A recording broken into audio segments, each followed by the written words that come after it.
There's strong pushback this evening from the attorney representing the Member of Parliament for Southwest St. Anne, Xavier Main. He is rejecting the recommendation by the Integrity Commission for Main to be charged for failure to comply after not submitting documents which were requested.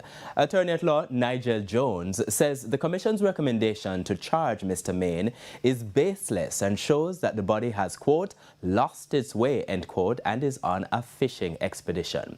Jones insists his client has always filed his annual declarations and calls the case frivolous and without merit.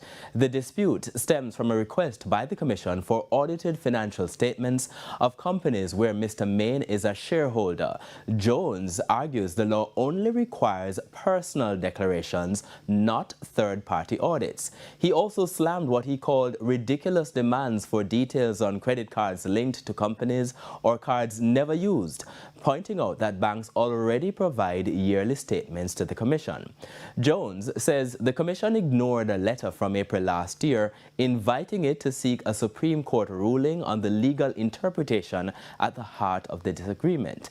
He is questioning the timing of the report, which came just weeks before the announcement of the general election date. Jones says his client will now petition the Supreme Court for clarity on the law.